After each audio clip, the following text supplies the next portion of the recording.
wabarakatuh. Saya Kartika Sari dari kelas Manajemen Pagi semester 4. Di sini saya akan menjelaskan tentang perbedaan pencatatan akuntansi metode periodik dan metode perpetual yang sudah ditugaskan oleh dosen saya, yaitu Bapak Paujan MSSE MAKT. Selanjutnya, mari kita simak.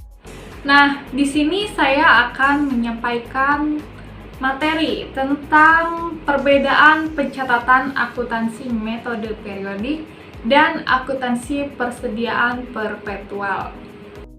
Sebelum masuk ke materi perbedaannya, di sini saya akan menjelaskan tentang pengertiannya terlebih dahulu. Pengertian metode periodik.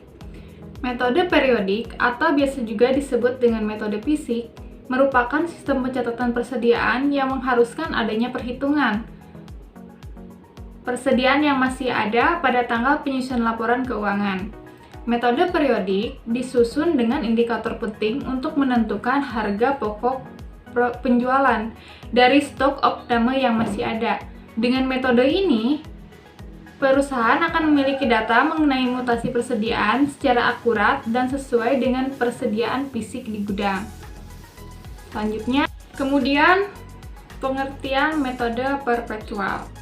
Metode perpetual merupakan metode pencatatan persediaan perusahaan retail yang dilakukan dengan cara membuat akun-akun secara terpisah untuk setiap jenis persediaannya. Metode perpetual bisa juga disebut sebagai metode buku pembantu. Persediaan keunggulan dari metode ini adalah lebih memudahkan untuk melakukan perkontrolan dan menentukan HPP produk-produk yang beragam. Kemudian, seberapa pentingkah pencatatan persediaan di dalam perusahaan? Pencatatan persediaan barang sangat penting supaya perusahaan dapat mengoptimalkan aset-asetnya sehingga mendapatkan laba yang diinginkan.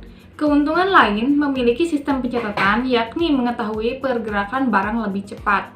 Resiko kehilangan atau kerusakan barang bisa dikurangi. Apapun jenis perusahaan Anda, baik itu perusahaan manufaktur, perusahaan dagang, atau perusahaan jasa, pasti memiliki sistem pencatatan. Oleh karena itu, ada dua cara pencatatan persediaan yang dilakukan oleh perusahaan, yakni metode periodik dan metode perpetual. Kemudian kita lanjut ke perbedaan pencatatan metode periodik dan perpetual dalam akuntansi. Yang pertama, dalam kegiatan akuntansi pemakaian buku pembantu. Di dalam metode periodik, tidak memakai buku pembantu, tetapi catatan biasa saja. Kemudian dalam metode perpetual, menggunakan kartu persediaan barang dagang. Yang kedua, dalam kegiatan akuntansi pencatatan transaksi keuangan. Dalam metode periodik, dilakukan saat pembelian barang dagang saja. Kemudian dalam metode perpetual dilakukan saat pembelian dan penjualan barang dagang. Yang ketiga, dalam kegiatan akuntansi, nama akun perkiraan saat pembelian. Dalam metode periodik dicatat sebagai akun pembelian, tetapi di dalam metode perpetual dicatat sebagai akun persediaan barang dagang. Kemudian yang terakhir, penyesuaian akhir periode.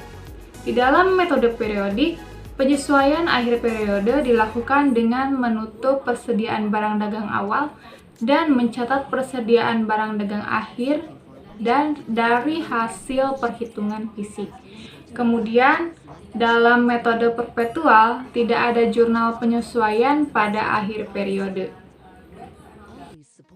Adapun perbedaan yang paling menonjol di kedua metode tersebut yaitu di metode periodik tidak ada akun persediaan barang dagang dan akun harga pokok penjualan atau HPP. Di metode perpetual tidak ada akun pembelian dan akun retur pembeli. Selain keduanya memiliki perbedaan, di dalam kedua metode tersebut memiliki kelebihan juga. Kelebihan pertama dari metode periodik, yakni perusahaan mengetahui besarnya persediaan dalam gudang, sehingga stok diketahui secara akurat. Kemudian, kelebihan metode perpetual, yakni perusahaan tidak perlu melakukan perhitungan fisik atau stock of name pada stok tersisa. Alasannya, perusahaan dapat mengetahui stok sebenarnya di lapangan dengan mudah. Adanya pencatatan yang dilakukan setiap waktu.